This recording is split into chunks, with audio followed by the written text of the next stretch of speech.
یہ جو ہمارے معاشرے میں ایک ڈیبیٹ چھڑ چکی ہے کہ ایک لڑکی تعلیم بھی حاصل کرتی ہے، گریجویشن بھی کرتی ہے، پوسٹ گریجویٹ بھی ہوتی ہے، جب وہ مارکیٹ میں فیلڈ میں اپنے آپ کو منوانا چاہتی ہے، مردوں کے شانہ بشانہ چلنا چاہتی ہے، اور پھر جب مسائل ہی آ جاتے ہیں کہ لڑکی کہتی ہے اب میں شادی نہیں کروں گی کیونکہ اگر میں شادی کرتی ہوں تو پھر میں اپنے اس کریئر کو کنٹینیو نہیں رکھ پاؤں گی، اور لوگ یہ کہتے ہیں کہ تم ایسا کیوں سوچتی ہو، تو پھر آگے سے اس کا جواز یہ ہوتا ہے کہ وہ مثالیں دیتی ہے اپنے ہی خاندان کی کہ وہ خواتین جو بہت پڑھی لکھی تھیں، اسکل تھیں، لیکن جب وہ فیلڈ میں جانے لگیں تو ان کے گھر میں جھگڑے پیدا ہو گئے. کیا کہیں گے اس پہ؟ جی بالکل ٹھیک ہے عمر، آپ نے بہت اچھا ٹاپک سبجیکٹ کو یہ چھیڑا ہے، کیونکہ واقعی ایسا ہوتا ہے. لیکن اب تھوڑا سا میں اس میں یہ بتاؤں گی کہ الحمدللہ اویئرنیس آ چکی ہے، اب شانہ بشانہ کام کر رہی ہوتی، لیکن خواتین میں یہ چیز اسٹیبلش ہو چکی ہے کہ وہ جب اپنی پرسنالٹی، سب سے پہلے میں یہ کہوں گی جو خاتون اس طرح کی سوچ رکھتی ہے شادی سے پہلے اور شادی کے بعد، وہ ایک بیلنس لائف لے کے چلنے کی بھی اہلیت رکھتی.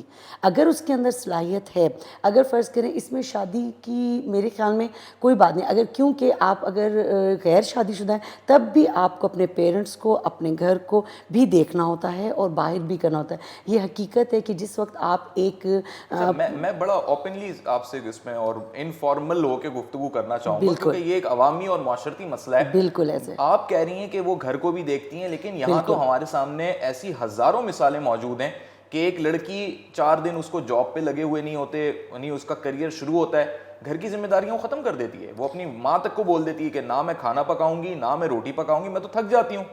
ایسا ایک ہماری سوچ ڈیولپ ہو رہی ہے جو ایک لبرلزم کے، لبرل کو آپ ایک آزادی کو، فریڈم کو اگر غلط استعمال کریں تو الگ بات ہے، اس کی روک تھام ضروری ہے. لیکن وہی بات آ جاتی ہے کہ آپ کو ایک بیلنس لائف کو گزارنا بہت ضرورت ہے. کیونکہ آپ یہ دیکھیں کہ اگر اپنے گھر کے سپورٹ کے بغیر اگر آپ اپنی ماں کو جواب دے رہے ہو تو آپ یہ بتائیں کہ آگے آپ کیسے ترقی کر سکتے ہو؟ ہرگز نہیں، کیونکہ آپ کے اندر اپنے منوانے کی عادت پڑ جائے گی. دیکھیں جب مرد کے ساتھ ایک عورت اس کے جب کہتی ہے نا میں شانہ بشانہ چل رہی ہوں، تو بالکل وہ پھر ہر چیز میں کمپیریزن میں آتی ہے. جی کہتی ہے مرد بھی تو نوکری کرتا ہے، لیکن وہ بالکل نوکری سے واپس آ کے کوئی کچن میں تھوڑی کھڑا ہو جاتا ہے. نہیں، تو لیکن عورت کا سوال یہ ہوتا ہے، لڑکی کا آج کے دور میں یہ سوال ہوتا ہے کہ جی میں بھی پھر پروفیشنلی اپنے کریئر میں آگے بڑھوں، آج میں ایک اسٹاف ممبر ہوں تو میں مینیجر بنوں، ایگزیکٹو لیول تک جاؤں، اور یہ گھر کی ذمہ داریاں، چولہا چکی، یہ مجھے نہیں بتاؤ.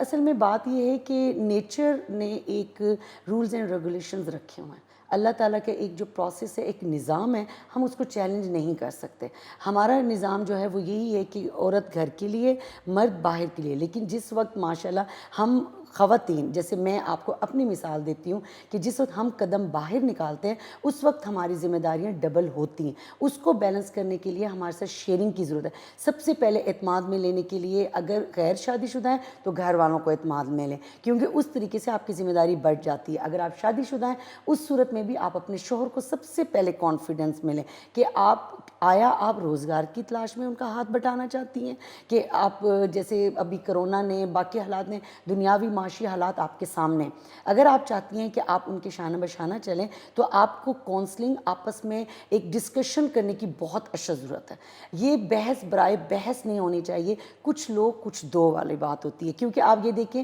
آپ خود اپنے اوپر آپ دیکھیں، میں مردوں کو کہتی ہوں اگر مرد بغیر کھانا کھائے، ناشتہ کیے بغیر گھر سے نکلے گا، مجھے لگتا ہے پورا دن ڈسٹرب ہوگا. سیم اسی طرح آپ اپنے اوپر رکھیں، اگر میں بغیر کچھ بھی کھائے پیے یا گھر کو سمیٹ کے یا تھوڑا سا سیٹ کر کے، وہی بات ہوتی ہے کہ آپ کو تھوڑی محنت زیادہ کرنی ہوتی ہے، لیکن اس کا ریوارڈ بالکل مینیج کرنا ہوتا ہے. اس کا ریوارڈ آپ کو ڈبل ملتا ہے. کیسے ڈبل ملتا ہے؟ آپ کا گھر سکون میں ہے، آپ کو کوئی ذہنی ٹینشن نہیں ہے، آپ کے ہسبینڈ کی توقعات آپ سے بڑھ جاتی ہیں، ان کا اعتماد آپ پر قائم ہوتا ہے کہ آپ اندر باہر سب کو بیلنس اور ساتھ لے کے چل